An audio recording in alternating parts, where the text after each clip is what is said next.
Well, welcome everyone.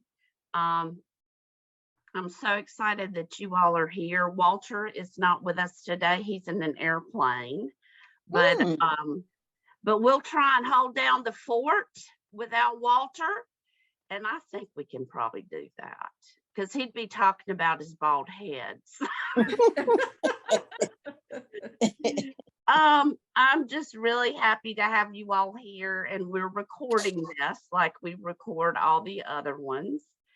So I want to just try and move forward to start with, just reminding all of us about the mission of the Culture Change Network of Georgia is to change the way we think and feel about aging and disability by creating the kind of care and support we want for our loved ones and ourselves.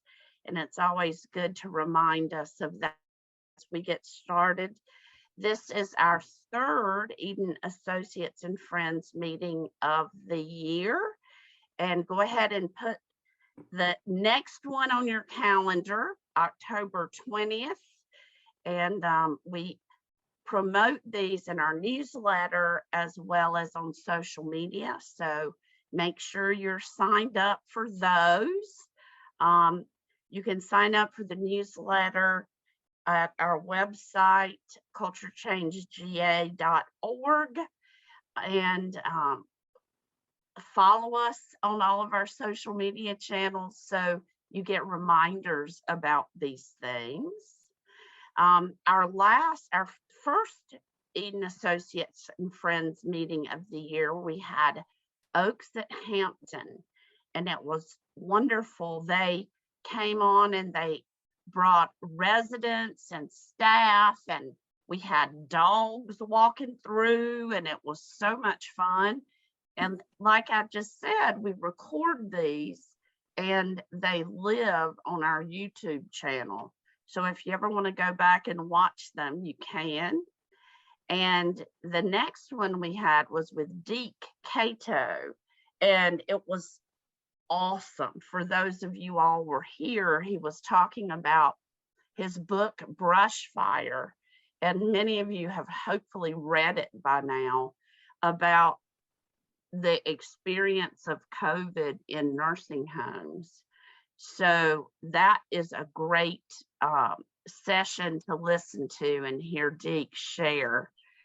So you are can access that recording any point.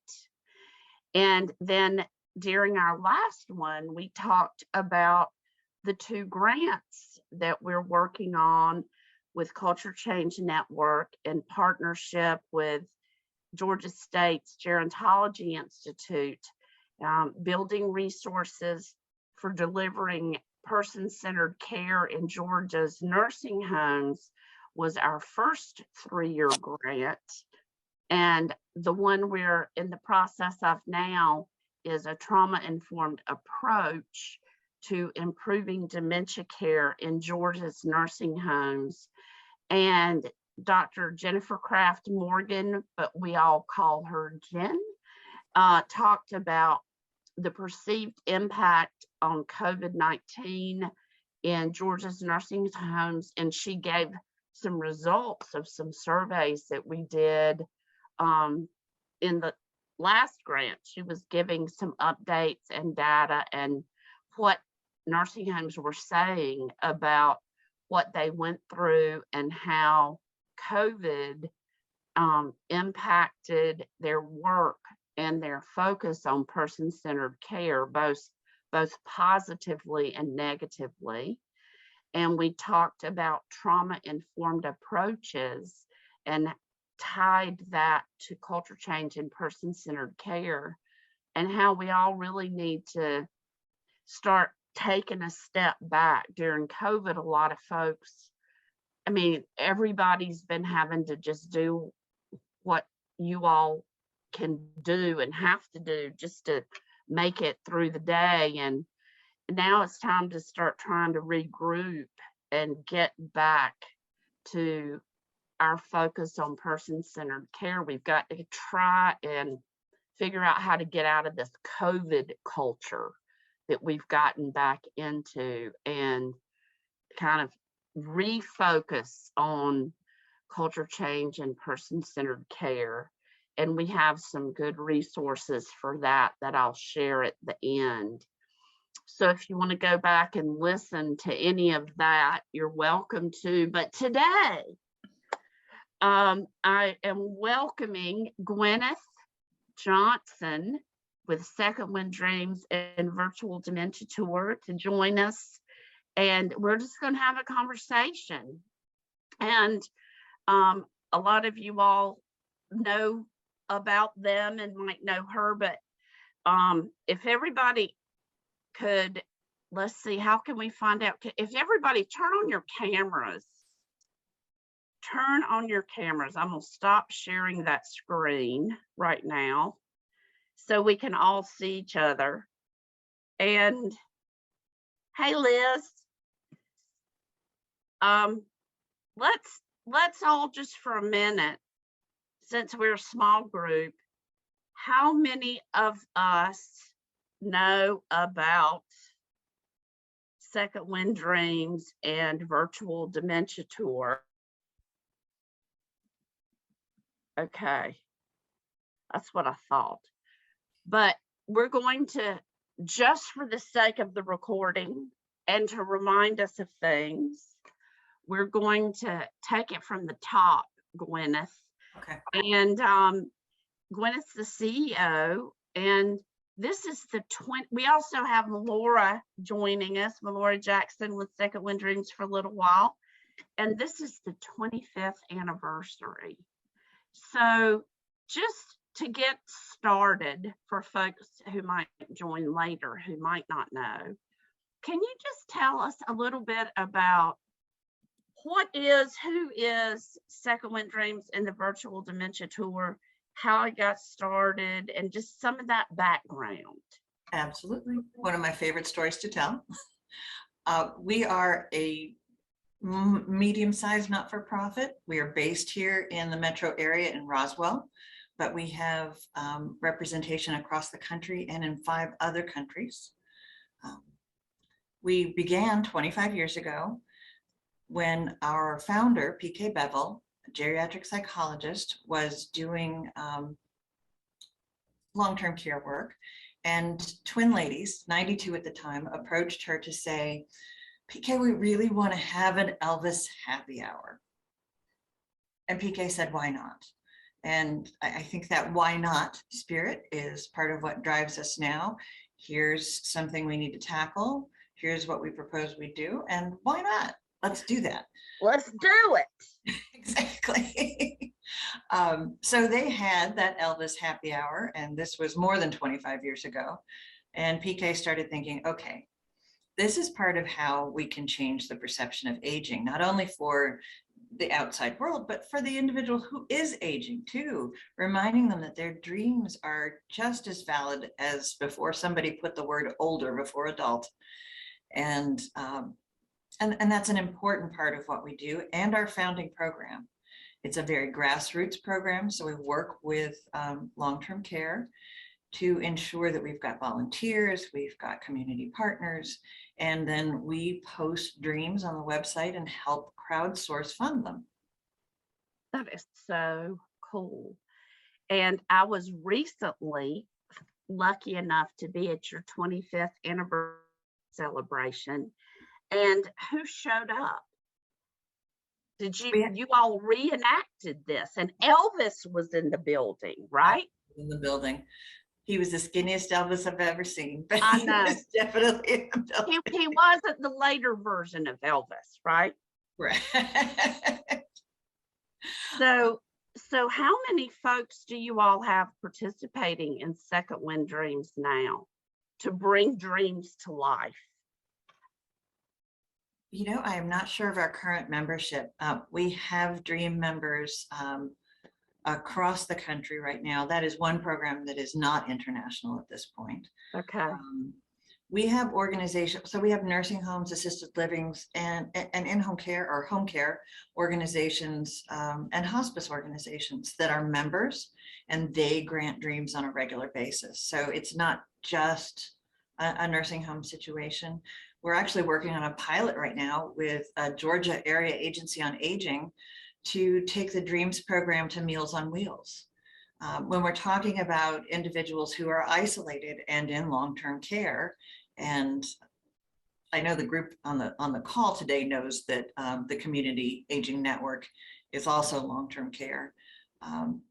Sometimes those individuals are the most isolated. So we think it's very important that we're able to take it to homebound seniors and working with that community network. We're in a pilot because we want to make sure that we have all the pieces figured out and it works before we launch that. But we're working with Heart of Georgia on this pilot. Nice. Okay. That And is great. Lisa's amazing to work with, their director, and she drove all the way up here to talk about it at our conference that you were at, Kim. And from Baxley, that's a long drive. So It is. we appreciate it. Well, that's really exciting, and to see what you guys are going to be able to bring to folks who are living at home. That's It's an important part of it. really, really wonderful. And then now kind of roll in and give an overview of the Virtual Dementia Tour, what it is, and how it got started. Absolutely. Melora, jump in anytime you like here. I appreciate the support. Melora is the clinical manager for the Virtual Dementia Tour. She actually started out as a certified trainer and providing this in Mississippi, and became such an integral part of what we do that before I joined the organization, they brought her in to manage the clinical aspects and the Virtual Dementia Tour itself. So the Virtual Dementia Tour, or VDT, is a program that originated from our founder's doctoral thesis. So she was looking at dementia care. She was looking at the clients that she was serving in long-term care and wanted to come up with something to help caregivers, whether professional, family, or in the community, to better understand and develop a greater empathy for individuals living with dementia, and through that provide better care. So she did the research. She looked at brain scans. She looked at focus groups and what they had to tell her. She looked at how the brain changes as dementia progresses and what areas of the brain were affected, what senses were changed through the changes to the brain, and then came up with the patented gear is not the correct term. Garb, there it is. Garb. It's part of our training manual. I should know that really well. To create the confusion to the senses that is necessary to give an immersion experience in approximately mid-stage dementia. So what? Okay, so Melora. Yeah. So Melora, walk us through. I'm going to switch. Absolutely. Walk us through what happens when someone goes through a tour. Okay. So when someone takes the tour, they do what we call a pre-survey first. That is basically some simple questions about their attitude about people living with dementia and what they're experiencing at the moment in terms of emotions and such. And then they are garbed up with these components that Gwenyth mentioned and taken into a room that has, we've altered the environment to simulate what it's like for a person with dementia. And we give people some tasks to do. And I'm not telling you what they are because that will spoil it. But we give people some things to do while they're in that room to try to negotiate their environment and figure it out. And so they're in the room for a few minutes, and then we bring them out and take the gear off. And then they do a post survey, which is the same exact questions to see if their attitudes have changed, if they're feeling the same way about it or not. But we usually have an additional question. We have different forms of the VDT, so the questions vary, but there's always a question at the end that wasn't asked in the beginning that basically gets at the heart of it. What are you going to do differently now that you've had this experience?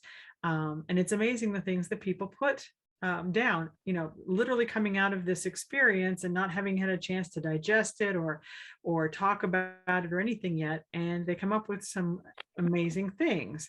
Of course, we hear be patient, be more empathetic. We hear slow down, cut the noise down, one thing at a time, not so many instructions, all the kinds of things that you and I know help considerably, but for a lot of folks, it just doesn't dawn on them until they've walked in those shoes. And then it's followed by what we call a debriefing session, which is really equally as important to the tour experience itself, to process what they experience and help them understand how we trick their brain into behaving like that if someone with dementia. How can we and what's going on in the brain and why it's like that, and then we problem solve together basically on what can we do differently. And participants are volunteer most of that themselves, and the beauty of that is that they are, because it's their idea, so they're more likely to make those behavioral changes. So and I don't know if you want to talk about this in a minute, Gwenyth, about DACE, but DACE is a tool we have to measure that change, and we use it a lot before and after, particularly with healthcare staff.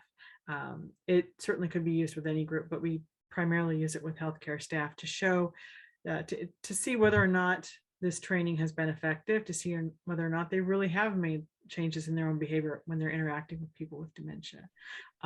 So it gets at the competencies about about putting empathic these, person-centered care, about and so we can measure that and quantify those intangibles, but anyway, that's basically what happens during the tour. And how it looks will be different for different people, for different groups. We do it in a group style, often for healthcare staff, with a group debriefing, but for families in the community, we tend to do one-on-one, so we can do a little bit more guidance, and the focus is different. It's more on their immediate issues and concerns and emotions rather than on training per se. So we try to match the audience with the appropriate form of the VDT. So that's so great. And I just want to add, like, my mom had Lewy body dementia and she had progressive supranuclear palsy as well. And we didn't know it at the time. At the time, she was diagnosed with Alzheimer's, but years ago, before I got involved even in the culture change movement, just as a family caregiver girl, me and my brother found out about the Virtual Dementia Tour, and we went through it together. And it was, I don't know, 2004, 5. I mean, y'all were doing it, if you've been around 25 years. So it was a long time ago. And it was hugely impactful to me. And then throughout these years, as I've watched you all and seen you all develop and seen what you're doing and how you're doing it develop and grow, I've been in sessions where literally, a nurse who's been a nurse for 25 years is in tears, saying, "Oh my God, I had no idea," just all kinds of things. And so it really is an excellent tool to help people change their opinion and help them have a personal aha. And for those of you all who are really involved in culture change, we know that there are three kinds of transformation. There's personal transformation and physical transformation and organizational or operational transformation. And the first thing we have to do to get people to even pay attention to changing, aging, and our practices is to get people to really realize why it's important for them to listen and pay attention. And that's by having a personal aha, like, oh my God. So putting yourself in the shoes of others is so vital. And you also, I realize and know because I got to experience it, you all are adding a new version. Actually, we have several new versions that I would love to Okay. know about. And Melora, again, if I err, you've got 5 minutes before you have to leave, so hop in. So we started with the Virtual Dementia Tour and took that research, and we've had our own research based on the surveys and our behavioral observations that we collect, but we've also had universities and colleges take it and test it in their own settings and provide their data and their articles to us, which has been really helpful. We have a new version, relatively, called the Inclusive Virtual Dementia Tour. Yeah. And the reason that this one is important is because we take you through the tour, the regular tour, and then we take you through the tour with person-centered care. And the two experiences next to each other are critical. It takes more time to do that one, so it tends to be decision makers that we put through that particular training. However, I would love for everyone to be able to go through that, and we're working on tweaking the timing and things and making it as efficient as possible. But having the exact same confusion garb and two separate experiences shows you that even with the altered senses, altered perceptions, person-centered care alters your experience, your feelings of success, and just how critical that is. People come through the traditional VDT and are frequently angry with me when they get out. My husband refuses to go through it again. He yelled at me after he got out. He's one of the kindest, calmest person ever.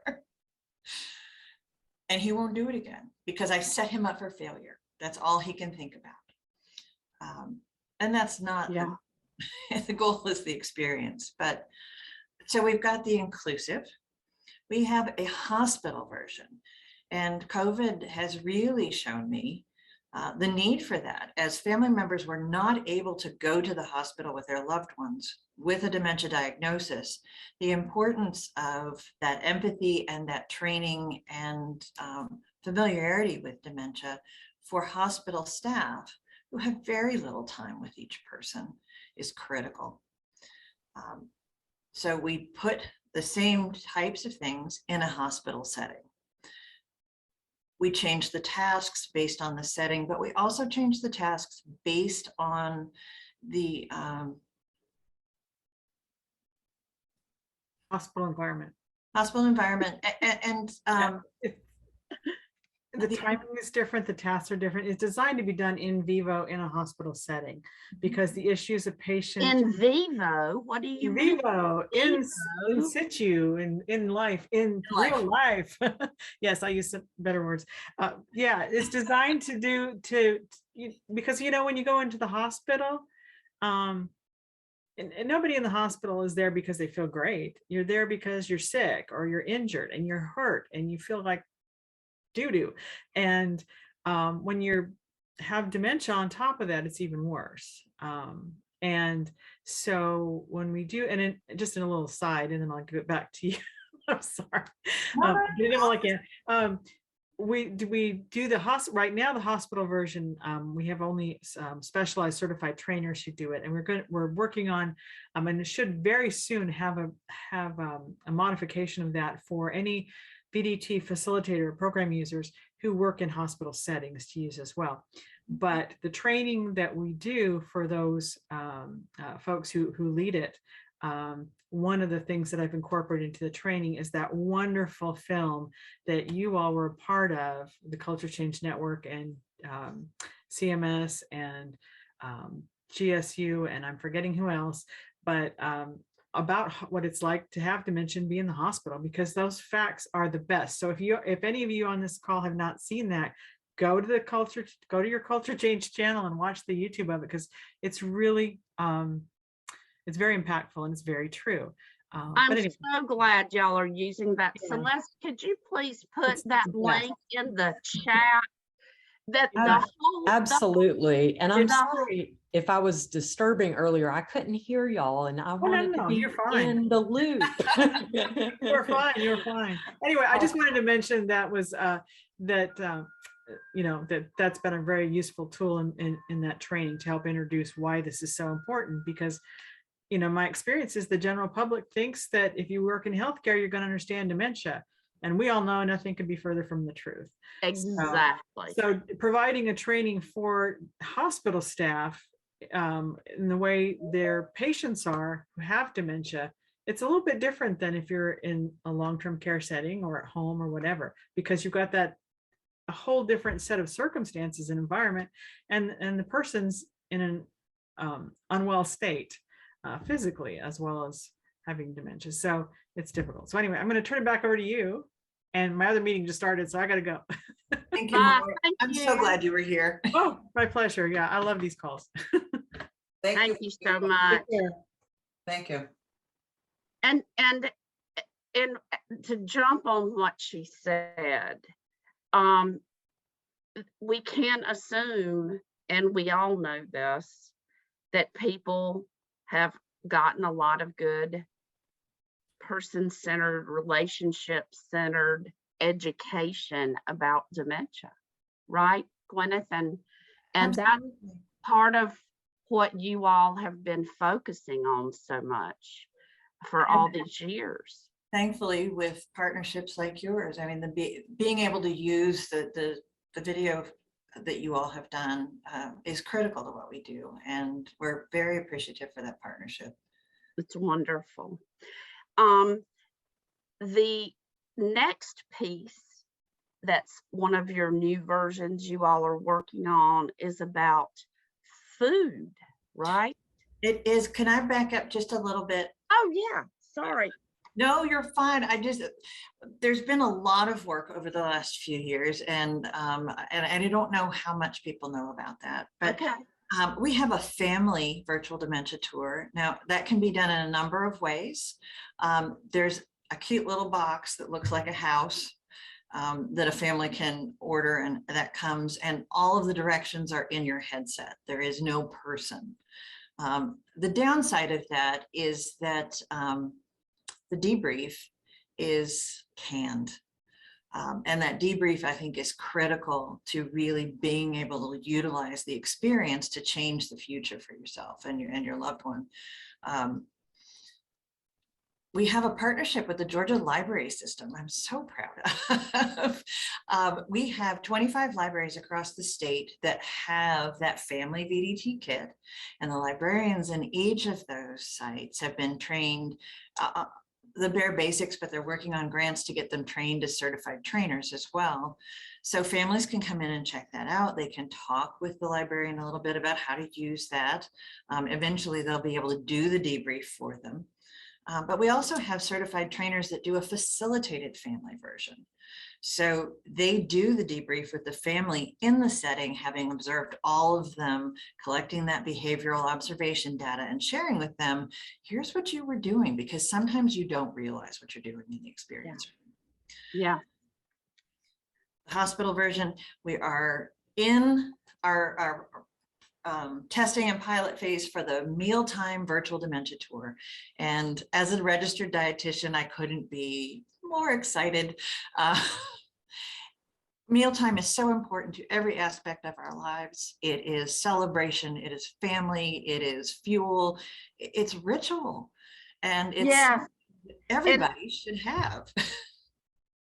and in the eating alternative, I'll just connect and um, Dr. Bill Thomas calls it convivium. When everybody's around the big table sharing the experience of being together. Absolutely. So we're very lucky. We are doing a test pilot in an assisted living and in a nursing home.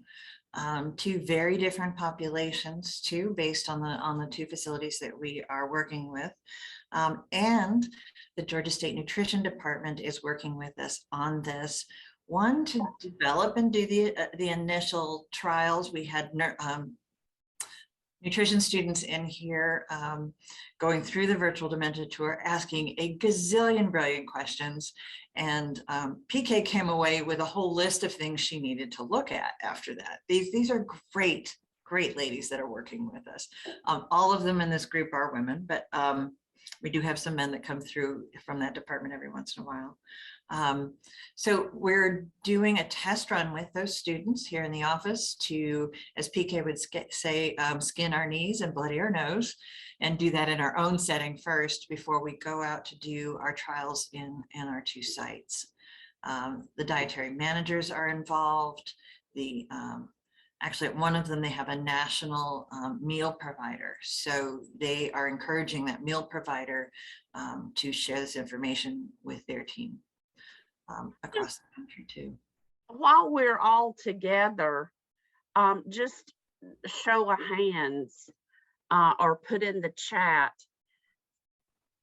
All these years, I don't see and hear much education at all about dementia and food, dining. Like, that's just not something that's offered and talked about a lot.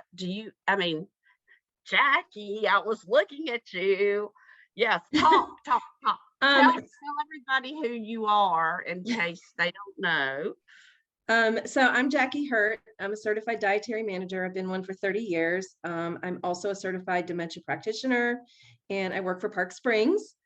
And so dining has been, especially for Park Springs, a focus, because we feel like, and I feel like, the heart of the home is the kitchen.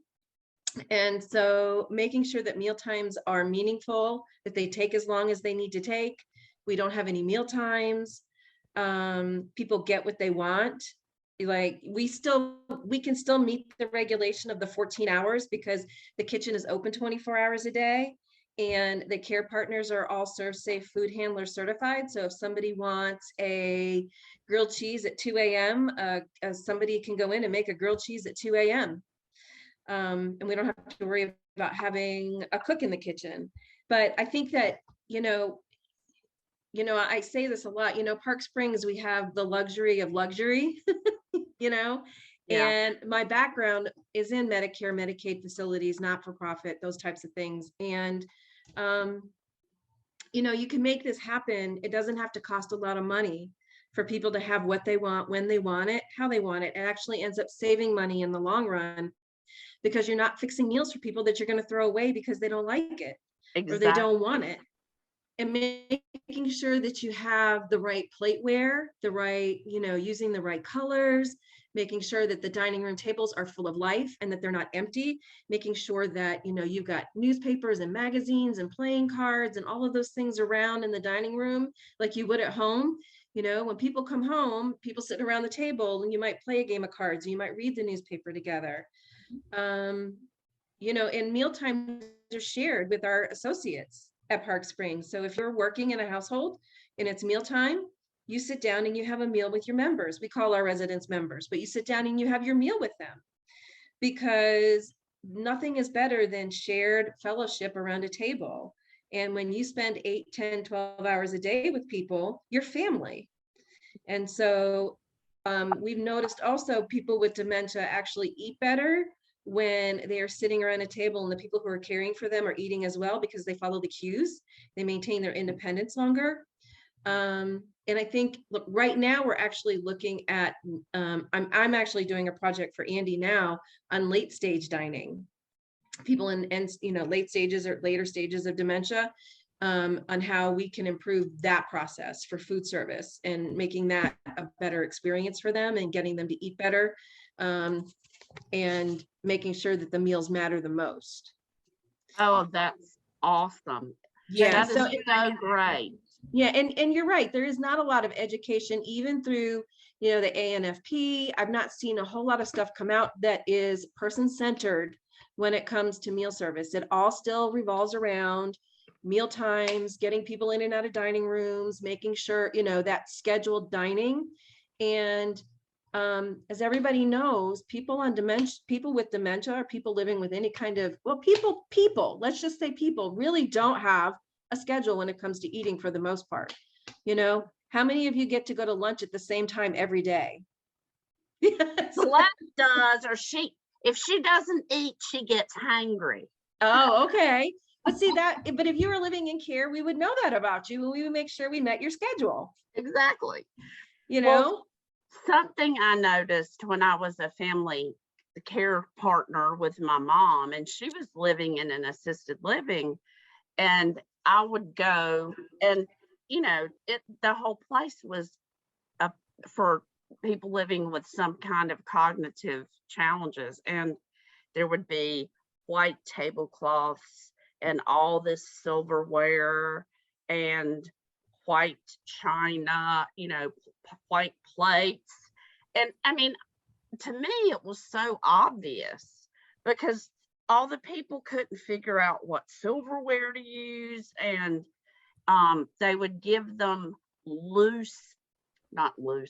thin soup, for example. Well, thin soup it's like a big spoon with some chili that'll stay in that spoon, things like that. I'm saying, Dominique, I want to address what you're saying. Dominique, can you jump on Dominique Williams and introduce yourself? Hi, and fill us in on what you're talking about. Can you hear me okay? Because I'm sitting outside while it's nice and sunny in Canada. You want to take advantage of it in Canada. I think I'm from Australia, so I like the heat, and summer only, I think it happened on a Thursday last year, so I don't want to miss it in case this is the day. So hi everyone, I'm Dominique Williams. I'm the Culture Change Manager at the Research Institute for Aging here in Ontario, Canada. And we do have a whole educational program developed by our research chair for nutrition and aging, Dr. Heather Keller, and also Sarah Wu, who was her PhD student, now has her PhD and works out at the University of British Columbia. And we've been doing a lot of work with their research over the last year. So we have a couple of products that are just being released. For those that will be at Pioneer next week, I'm going to be talking about this next week. So end of the month, we have an e-learning course that's coming out that's about supporting teams to provide relationship-centered dining and improving the mealtime experience for residents in senior care settings. And we also have a whole Instagram account that is just devoted to Choice Plus, which is our dining program. Oh, nice. And making mealtimes matter for residents. And a big part of that is dementia, like persons living with dementia at mealtimes as well, but it's for anybody. So I put that in the chat. You can visit there. If you go to our profile, you'll see there's a little separate folder on just dementia tips. So we love to hear from people. Follow us and comment and send pictures or stories if you have them, because we absolutely love. We're trying to, gain followers and engage with people. And we're finding that it's a really, really interesting way to provide education. We know that everybody's busy, but they do have a phone. They like to be on it. And instead of trying to pull people to our site to find our education, what we're trying to do is push education to them and put it in their hand in small, and this is a pun, bite-sized pieces around dining, so that it's easy to retain, it's easy to implement. They don't have to go searching for it. If they're following hashtags and things like that, we try and incorporate that so it comes up on their feed automatically. And then, you have the added bonus of having your followers start to actually provide the education and training for you, because they will comment and give you all of the, they're the experts, right? They're working and living in those care settings every day. So it becomes a way to sort of have other people do some of that work for you. So that's just a couple of things that we have going on right now. But yeah, we have a whole program around relationships with dining. Dominique. That's fabulous. And several of us on this call, I know are going to be at Pioneer Network next week. And I look, and we look forward to meeting you in person. Yes, So I'm so excited. And it's going to be warm there. I'm just going to be in my element. I can't wait. it's going to be hot there, Dominique. Excellent. I may not come back. So thank you for sharing that with us. You're Absolutely welcome. amazing.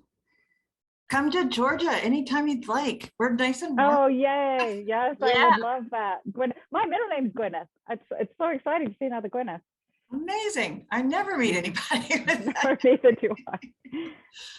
Well, I'm really excited about these connections. I knew food was an important topic that we all need to talk more about and bring up. And I've recently met, just sticking on the food topic, I recently met, well, not in person yet, she'll be at Pioneer as well, named Tony Fisk.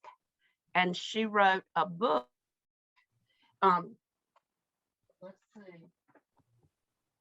Oh, I can't think of it right now. And it's, well, look up, Celeste, please look up for me, Tony Fisk, Dementia and Dining, or Dementia, there. Dine with Dignity. Thank you, Gwenyth. You're welcome. And it's all about dementia and dining. So it sounds like we've got brewing a little summit here about food and dementia just with the people on this call, right?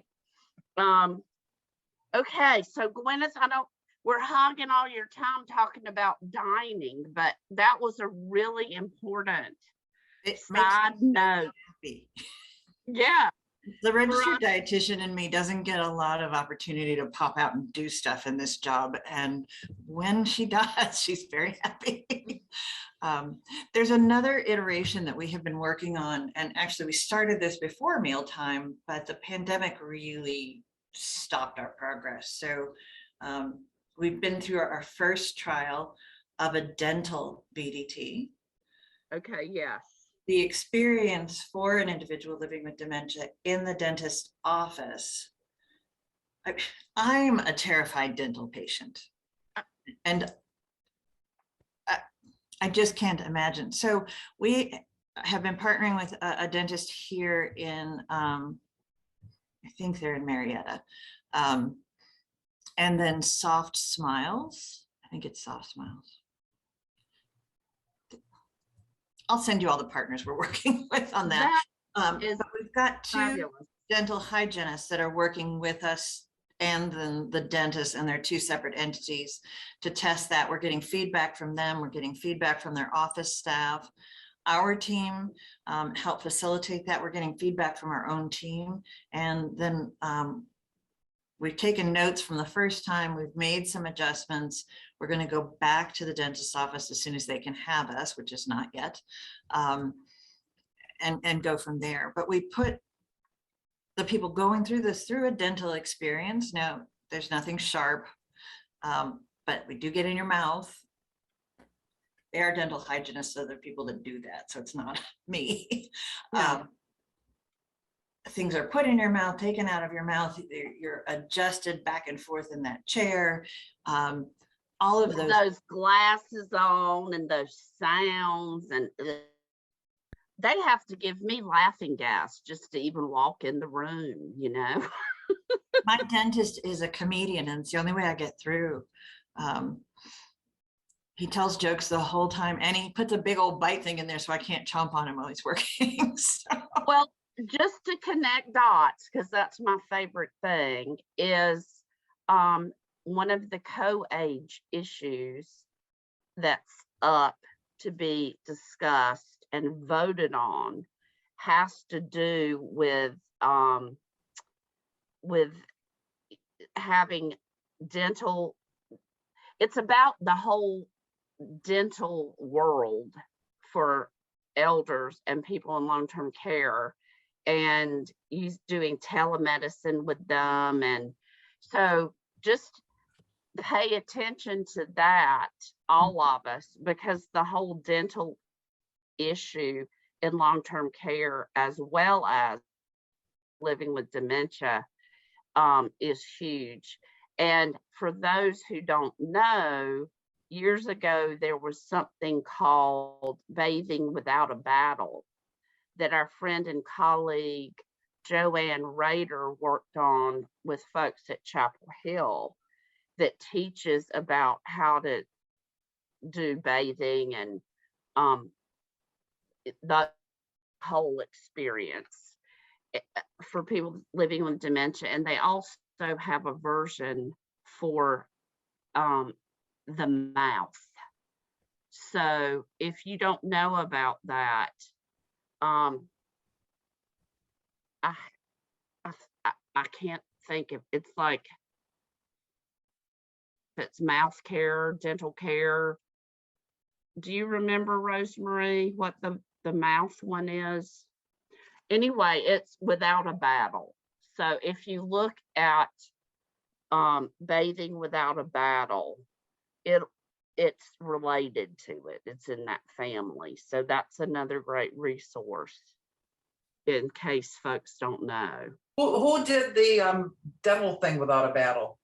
That's I can't remember, but it's out of Chapel Hill. I mean, the same group, the Chapel Hill group did it.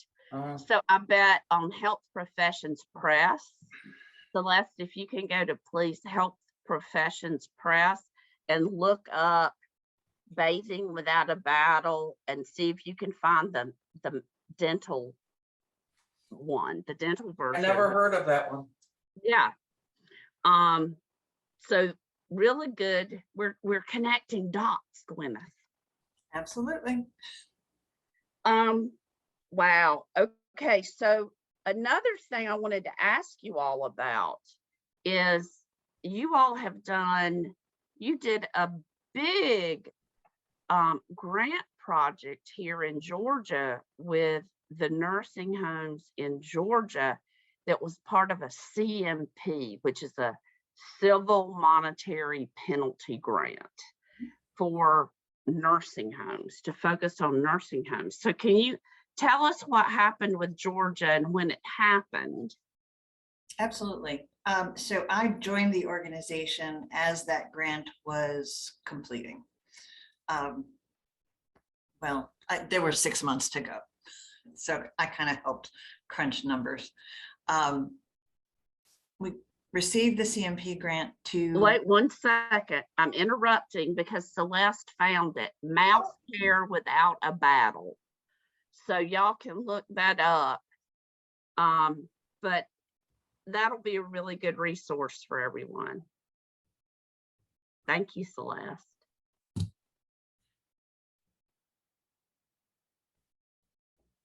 What was I telling you? Georgia nursing homes. Georgia nursing home. I'm so sorry. We've had some turnover recently, and then a staff member had a fall, and I'm currently IT, HR, and part of accounting. So my brain hurts a little bit. I get it. You need several different hats, so you know which hat you need to be wearing. I might bring a selection of hats in to do that. With the nursing home grant, we applied. It was a 3-year project. We embedded the Virtual Dementia Tour in nursing homes along with DACE, so that they were able to do the DACE, Dementia Aware Competency Evaluation. We trained people in the nursing home to be that assessor. We didn't want it to be us because we wanted it to be part of their process.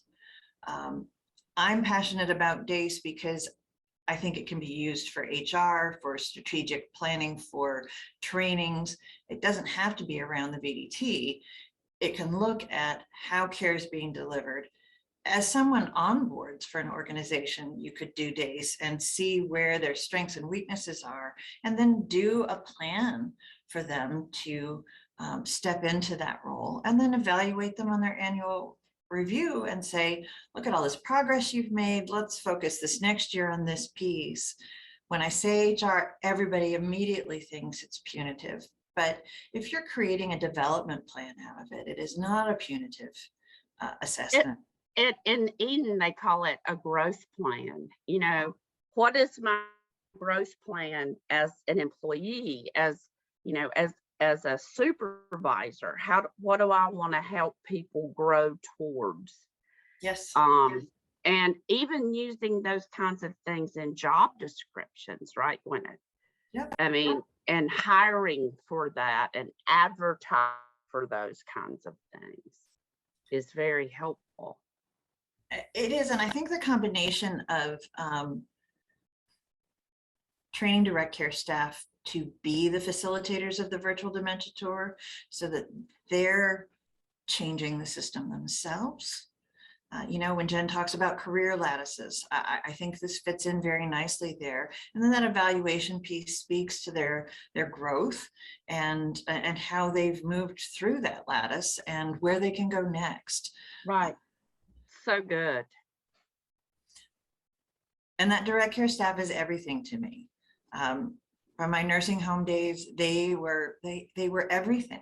They were my friends. They were who I cried with. They were the people that supported me when I was trying to get meals changed and the family wouldn't agree because my mother never ate those foods before. And you know, they're amazing people and they need our support. Absolutely. Yeah. So we were lucky enough to have 172 nursing homes go through that grant with us. Wow. There are a lot of working pieces in the grant, but every single one of them had the Virtual Dementia Tour, provided it for their team. We had 26 that completed every aspect of the project, including the ancillary stuff that we added on for those who just stepped up and took everything. And the results were really very nice. We did the days before they had the Virtual Dementia Tour. We did it 2 weeks after the Virtual Dementia Tour training occurred in the nursing home. And then we came back after 9 months and did it again to look for lasting effect. And across the board, we saw changes in the delivery of person-centered care. And we had, you know, as Melora was telling you about, what are you going to do differently? Yeah. We're able to provide to those nursing homes a document that says, here's what your staff said we are going to do differently. And some of them said, I want training in this. So they're telling their supervisors what they want to be trained in so they can be the best they can be, which is fantastic. It opened their eyes and created awareness. And really, people don't know what they don't know. Yeah. So it helps them realize what they don't know, which is wonderful. Now, and in terms of the years, just to help us have a context, when did that happen? What were the years? If it was 3 years and you came in to your role at what year? So I think the application was submitted in late 16 and then 17, 18, 19, it completed. Okay. So it was a while ago. It was. Yeah. That was our very first CMP grant. And since then, we have completed grants in North Carolina, Wisconsin. We just completed Kentucky and Mississippi. We are currently in Tennessee, Alabama, and Florida. And we have applications out to Washington State and to South Carolina. And you're working on Massachusetts. We're working on Massachusetts. So you're spreading like kudzu all over the country. That's the goal. We're expanding, even for our non-grant work, we're expanding our trainings to other parts of the country so people don't have to come to Roswell, Georgia, as fabulous as it is here. But if you're living in Washington State, Roswell's a long way. Yes, it is. So we need to come to you. We had a training planned just as COVID shut down the world in Seattle. And so that didn't happen. But we are going to do at least 2 trainings a year in areas where we have not done trainings. That's great. West Coast and Northeast, and converge on the center of the country as well. Oh, I just love it. I love it.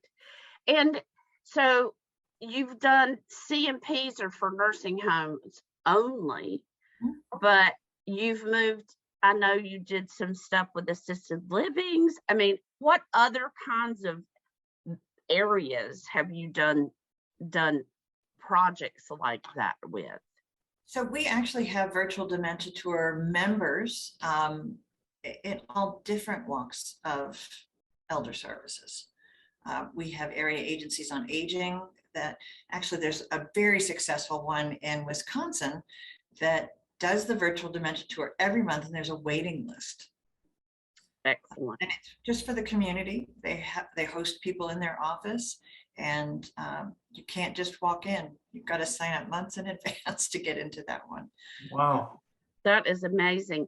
And the Wisconsin, just, you know, for those who aren't aware, Wisconsin has really been a leader in dementia, in the dementia world.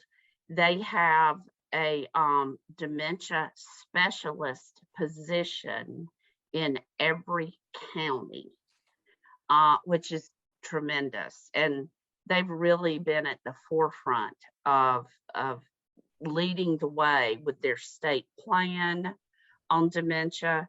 And for you hear from Georgia, who might not be aware, we just were able to hire in this state. Georgia is adding a dementia specialist position in every one of our AAAs.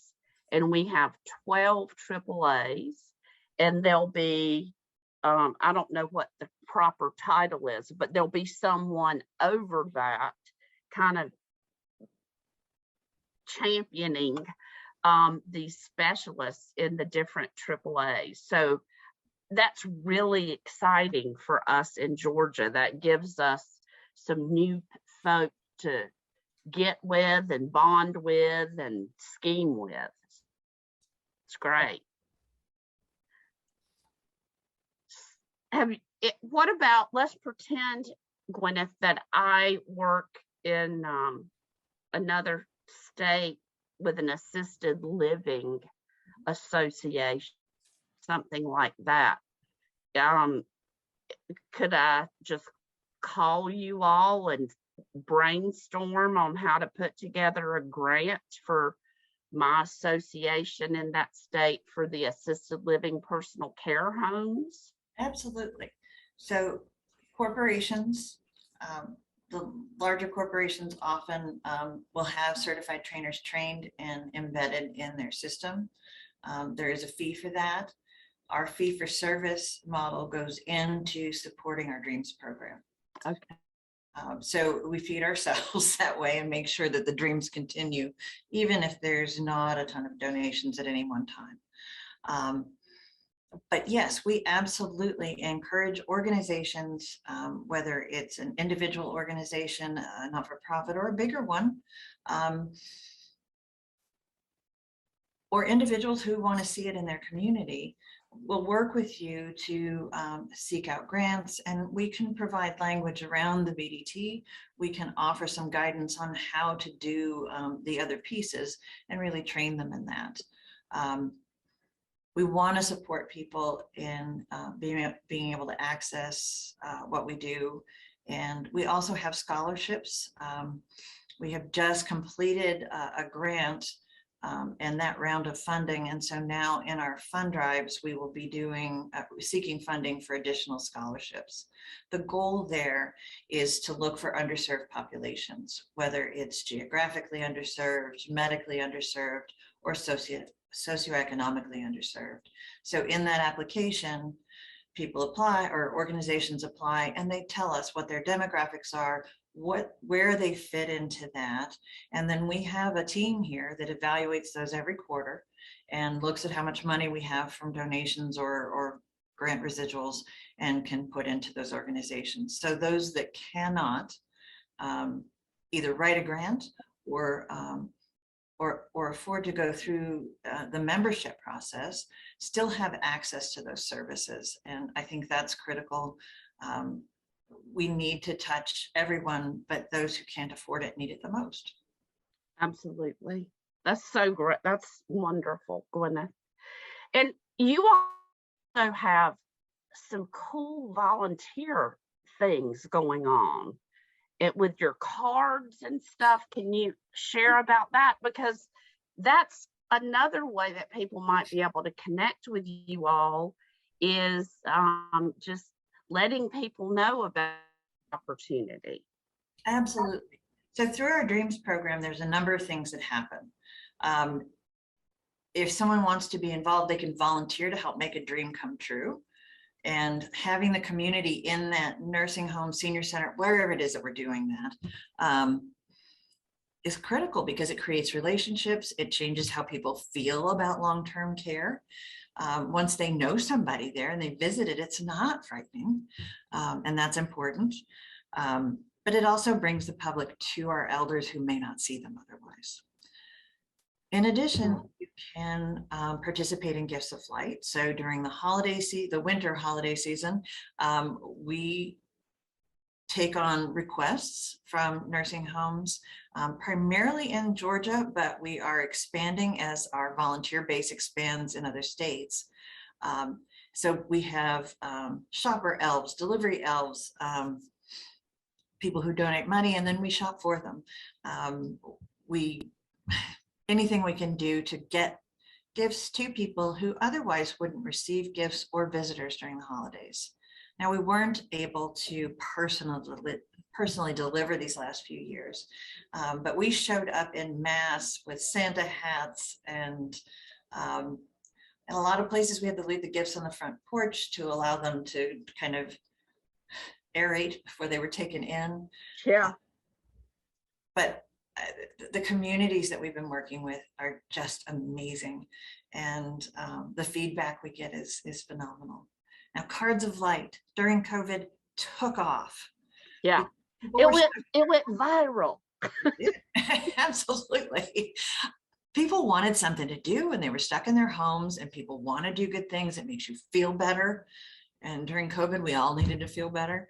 We had over 20,000 cards go out just in 2020. They went out to residents of nursing homes and assisted livings, but also to the staff to thank them for what they were doing, for working through COVID. And the feedback we got from everyone was just amazing. We've had interns come and work with us to set up programs in their state to solicit cards, get them to the appropriate sites, and coordinate all of that. We've had elementary schools create just batches of cards. I have a bunch of friends here in the state that through Facebook decided they were going to do it, handmade cards, like painted for a whole weekend, and then did that. And if you come to my house during the holiday season, everybody does cards. You have an art table set up that you leave set up just for that with glittery stuff. You know, I've got glittery stuff out all the time. But it's a way that anybody can be involved. You don't have to be able to travel. You can create it yourself. It doesn't have to be expensive. I was in a crunch, and I really felt a commitment to a particular site. And so I created cards on my computer, printed them, and then wrote individual messages in each one. So there's all different ways to do that. Cards of Light happens all year long. So we do Grandparents' Day push, we do holiday push, we do Valentine's Day. Anything you can celebrate, we're going to ask you to do a card for it. Even absolutely nothing. just writing to tell somebody that you're thinking of them. There's a gentleman in Las Vegas that I had the pleasure of meeting, and he'd been a recipient of a card before I went out there to participate in a training. And he said, I heard you were going to be in this building and I have to tell you something. And he pulls this card out. He said, I got this last year. You guys were thinking about me. And he has had that in his wheelchair ever since. Oh, that's awesome. It is. And he waited for me. He knew it came from Second Wind Dreams and our volunteers, and he knew I was coming. That is a beautiful story. Now, if a long-term care organization wants to get cards, I mean, They just Or- email us. okay, That's all it takes. okay. And we'll find the partners to make that happen, or we will do it ourselves in-house. If you build it, they will come. Last year was Alex Haley's 100th birthday. And we did a campaign with his family for Cards of Light. We focused on areas of the country where he had had specific impact. In Tennessee, on the farm where he used to live, is now a not-for-profit and does some amazing work. We picked nursing homes around that farm site.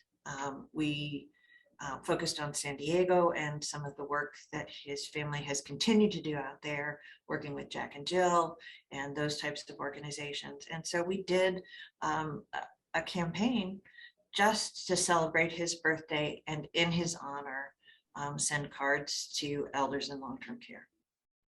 Beautiful. So beautiful. Well, I want to share, I've got a slide of 2 more things that you all do that I want to just put up so people can see this. Tell us about that, Gwenyth. So we are doing virtual dementia tours in our building every month this year. We want people to be able to come and talk with us about what we do. We want to find out what you need and how we can do that. And one way is to open the doors and have you guys in. So there's, this is tomorrow, and you can still sign up. We will be here doing the virtual dementia tour. I think I'm working logistics tomorrow. Our founder will be in the building to do our debriefs tomorrow. And my team will be all of your tour guides for that. But we have, if you look at our website, we have opportunities each month this year. Because we want to reach out, we want to make this as available as possible. And we're trying to focus each one on a different group, although we welcome everyone to all of them. We focused on families. We have staff available in case their loved one comes with them and they need someone to sit and talk with them while their loved one goes through the virtual dementia tour. We do not take individuals living with dementia through the tour. No. Okay, that's all great to know. So that is something to be looking to kind of get those dates on our calendar for the ones coming up so we can share that. And then you're doing education nights. We are. So we have amazing partners, i.e. you all, and people you know. And, you know, we really want to be able to showcase them and be a connector of people. So this group, and actually, I think their CEO is now on the board of the Alzheimer's Association. This is a group, she looked me up on the internet and called me and connected. And they have music therapy in China and in Southern California, and have opened one here. They've put me through a brief version independently, and it was a profound reaction for me. I felt it physically while I was going through this. Wow. And when the music stopped, it wasn't just being in that room. When the music stopped, I returned to where I was before the experience. So they'll be in-house with us to do music therapy with us on the 25th. This is complimentary. There's registration on our site to come to this. There is a component that is virtual, but because it is music therapy, it's the discussion that is virtual afterwards, not the music The therapy. experience. Yeah. So if you I can in saw person, some images of that, and it looks on your Facebook page, and it looks amazing. So that's a really astounding thing to look for.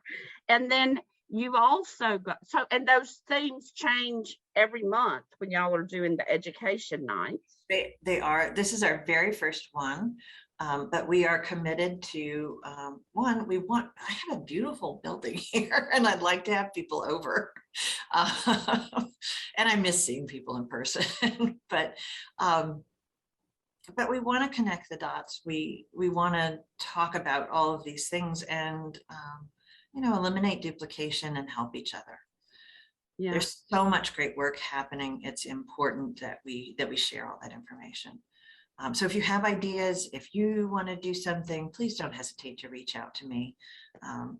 Kim, I don't know if you've shared my email address, but please, or I can put it in the chat for everybody. If you will, in just a second, you can put your email in the chat and also your website,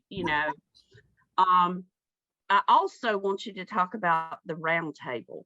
Yes, it's one of my favorite things. So a few years ago, before COVID, we were planning a conference in South Georgia. AARP Georgia was one of our sponsors for that. We were working with the Southern AAA and the Heart of Georgia AAA and talking about rural care. And the goal was to do the inclusive VDT at that conference and rotate people through and then have discussions about that as well as our speakers. It didn't happen, so we had it virtually. So we didn't get to do the hands-on experience, but we were able to do roundtable discussions. I had friends from my previous life at the Division of Aging Services facilitate those conversations, and we recorded them. And the response was really good. So AARP Georgia and I got to talking, our dear friend Kay Sabetta, and we decided to do them every quarter. And this is the second year that we have done those virtual talks, virtual roundtables. I put out some questions to all those who register before we open, and then I facilitate. So if the conversation dies, I throw in another question, but it really is about what those people are experiencing or what they know and want to share with one another. We had one call where a lady was actually in Target with her mom, who's living with dementia, but didn't want to miss any of it, and participated the whole call and talked. But she wasn't going to miss it, she said. We have people from the Chicago Office of Aging that participate on a regular basis. We have a lot of people from Georgia sign up, and that's fantastic. And we've been able to talk about all the great things we're doing here in Georgia and sharing that information with other states. And just hearing from the caregivers, family, professional, care partners, however those people identify, and sharing that information and connecting the dots, connecting people. It's been a really fun project for me. I learned so much from everybody who calls in, and I'm amazed on a daily basis with them. And as we all know on this call, the people living with dementia and the family care partners are the real experts because they're living it. Yep. Right, Lynn Ross? And Dominique, just because you're living in Canada doesn't mean you can't join in on all these things. We're so honored to be international today, having you with us. So it's great. Perfect. Well, Thank you. Dominique, I need to connect you with, we have a brilliant trainer, and I can't think of her last name right now. Her first name is Veronique. She's in Montreal, and she's been doing the VDT for years, and really focused on families right now and getting those family kits out, and then doing virtual discussions with the families after they experience it. Right. Well, it's about time for me to move on and share a little bit of news. Do you have any closing thoughts, Gwenyth? Just that it's a pleasure to be with you all. And if you have ideas, if you need to talk about something with me, please don't hesitate to reach out. I would love to talk with you. You never know what we'll come up with, and it could be lots of fun. And if you want to come visit, we can hula hoop. Gwen is the master hula hooper of the universe, and I still can't do it, but she integrates joy and play into everything she does whenever you can, right, Gwenyth? Every day. Every day. Well, I'm going to go back to sharing my screen, and I want to show you all a few more things. Let's see. No, this one. Okay. So I want to just share a few more updates. As part of our grant work, a lot of you know, we're doing a whole series of webinars focused on trauma-informed care. And as I said earlier, well, I might not have, but we're focusing on all of our collective trauma that we've experienced going through COVID in these past few years. And so we've been doing a series of this, and the next one is coming up August 3rd. So you can register for that. It's going to be amazing, a trauma-informed approach to retention. And then all of them that we've done in the past live on our educational website, culturechange.matters.org. So as you can see over on the right, you can, catch up on the ones you missed, and you can add a certificate for watching them. So definitely check that out. We are thrilled. We're as part of our grant work, we're offering the Dementia Beyond Drugs online class. And for nursing homes who apply, up to a certain number of them, it's free to them through the grant. And we're starting the first class on August the 4th. And we had overwhelming response. And we're actually adding a morning class. So we're teaching in the morning from 10 to 12, and we're teaching in the afternoon from 1:30 to 3:30. Walter and I will be the facilitators for that. And anybody is welcome to take the class. You can go to the link that Celeste, if you're still on, will please put in the box. And you can register directly with Eden. Our page is really written specifically. We actually wrote it for the nursing home applicants, but anybody is welcome to sign up to take that class. And we have negotiated with Eden in our partnership for Culture Change Network of Georgia Friends, our folks here in Georgia, to be able to get a discount on that. We've also created an educational curriculum called Culture Change Matters, and there's an onboarding piece with that, and we've presented on that. So many of you all have heard about it already.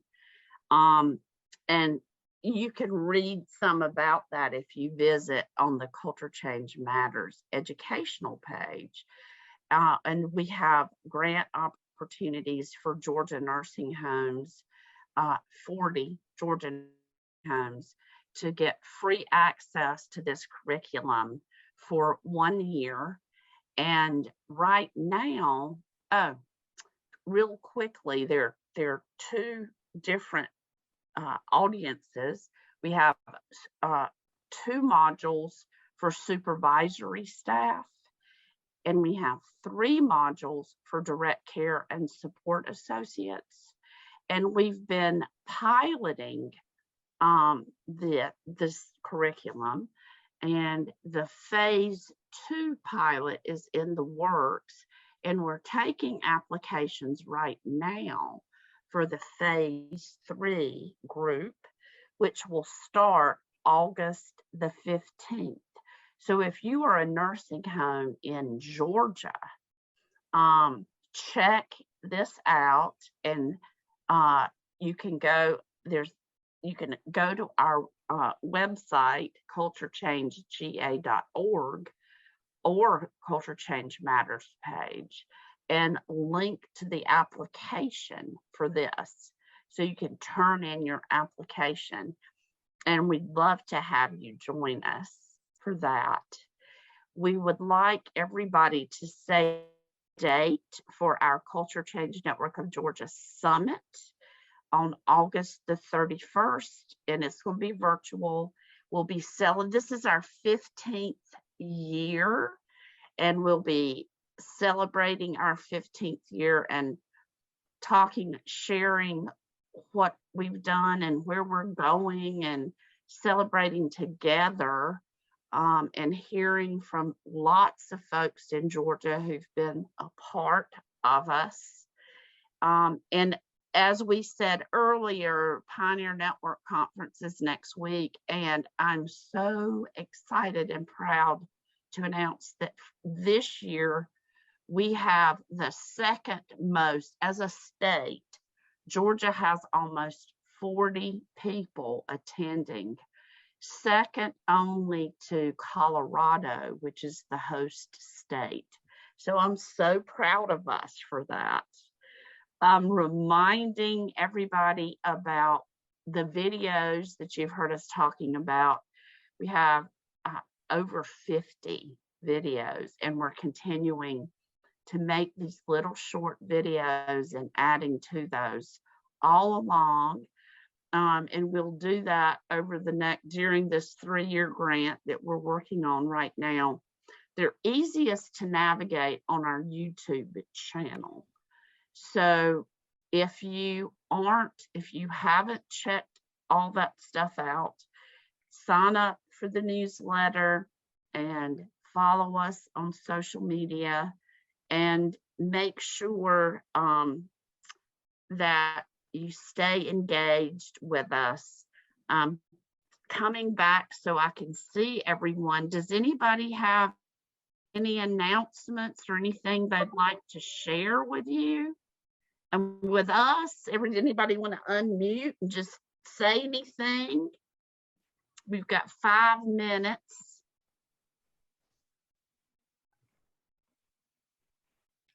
All right, Kim, I have a question. Yes, ma'am.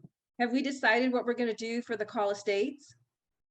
Yes, it's on my to-do list after this afternoon. So you'll be getting a letter about it. I don't want to give it away so people won't know about, before we do it. Awesome. But for those who don't know, Jackie, tell people what we do at Pioneer for the roll call of states. Rosemarie leads this as the founding executive director of the Pioneer Network. She leads this, and this is the 25th year of Pioneer Network. So tell everybody about the roll call of states, Jackie. Well, the roll call of states is just it's just a blast, and everybody is celebrating what their state is famous for. the silly one year we had, what was it? The caramel apple lollipops from somewhere. And people are just celebrating their state and where they're from, and trying to show each other up. It's a huge fun competition. And you know, Park Springs, we're bringing 12 of those 40 people, and so we want to like just blow the roof off and show the country just what, or show the world what George is bringing. Well, I think I'll just give you a call after this so we can do some more scheming. But what happens is at the opening session of Pioneer Network, and it, just in case anybody doesn't know, Pioneer is like the hub basically of the culture change movement. And Rosemarie gets on stage and she calls out every state that has people at the conference and country. We have people from other countries, and we always have representation from our friends in Canada.